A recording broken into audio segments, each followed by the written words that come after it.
What's up, guys? Welcome back to Nerd On at E3 2018. I'm very excited for what we have right now. Could you tell us your name, your position? I'm Adrian Ciszewki. I'm a creative director at Techland, working on Dying Light 2, previously on Dying Light, and previously on Dead Island. So okay. I'm a zombie nerd. You're a zombie nerd, aren't we all?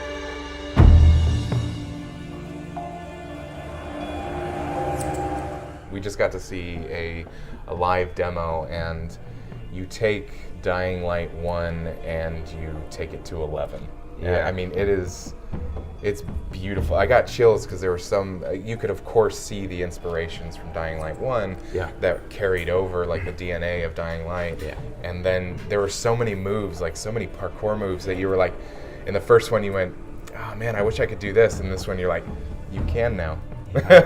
More to come, actually. Oh, really? Wow. Yeah, it's pre-alpha, so we're still working on that. The parkour will be a blast. It's still our vision is to create an experience that you're controlling not the avatar but real human body. So there'll be a lot of context moves, new animations set to make you feel that you really have a connection with an environment. Dying Light 1 for me was one of the first truly terrifying game experiences for me because I'm kind of a wussy.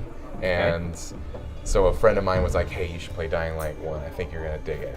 And so I played it, and I just got so wrapped up in the fear. Is Dying Light 2 going to be as terrifying or more? I think it will be a very same level of terrifying things. I mean, you're talking about the night or... I have both. I mean, even just from the reveal trailer, it looked like the night was going to be even a little bit more... it will be crazy. It will be crazy, but at the end, it won't be something like you had in Dying Light when you found a volatile, he spotted you, and then you run away to save them. In Dying Light 2, there will be more space to figure out, overpass the problem and not run away to save them. So it will be like more creative way of avoiding those situations that will push you into the save zone, because it's better to have more than one option. Like save zone is alright, it's obvious, but so you have more options on that, and of course it will be more terrifying because most of the zombie types will appear during the night. So but I think it will be the same level, but during the day you've seen the demo, there are people that are even worse than infected sometimes. So basically, I think you'll be terrified on both words, day word and night word. Yeah.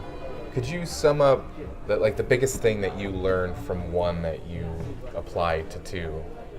Well, that's a good question, because the biggest thing was actually when we started doing a focus test. We found out that people are playing a bit different than we thought, because Dying Light was kind of systemic. There's not script, so the zombies have behaviors, people have behaviors, so it's all not scripted at all, actually. Yeah. So the people were playing with those systems, creating a really nice situations that we found out that it's impossible to do it in our game, but they did. So they kind of combine systems and create something like in real sandbox.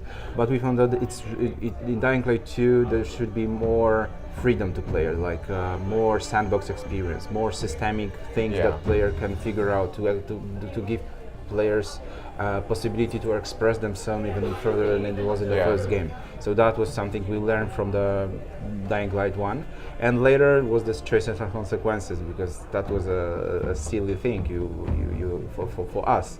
It's actually normal in games, but we thought that to create the ultimate experience of open world, we should think about story. Maybe it should be, let's say, more choices and consequences alike rather than what we had in Dying Light 1, because in one during the gameplay situations, when you're exploring the world, it's like the full agency for the player, and then you're jumping into the story. It's a linear experience. So that was like So we call Chris and say, okay, we have an action game. How to make the action game with choices and consequences to save the pacing of the first game because it's different pacing when you have those choices. Of course. And we've been working for 2 years with Chris to create this system, and it's really a blast. Yeah, I bet.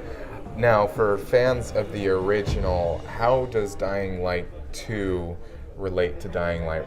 Is there any sort of reference to what we originally saw? Will there be Easter eggs for us fans? The Easter eggs will be there for sure. Yeah. In terms of the relation on the top level. It's the same universe, same virus, but different part of the world and different time. So Yeah. that's the thing. So all the characters are different, but of course the Easter eggs will be there for sure. Yeah. Adrian, thank you so much for taking the time to talk to us, talk to our audience. Everybody at home, thank you for watching, and as always, nerd on.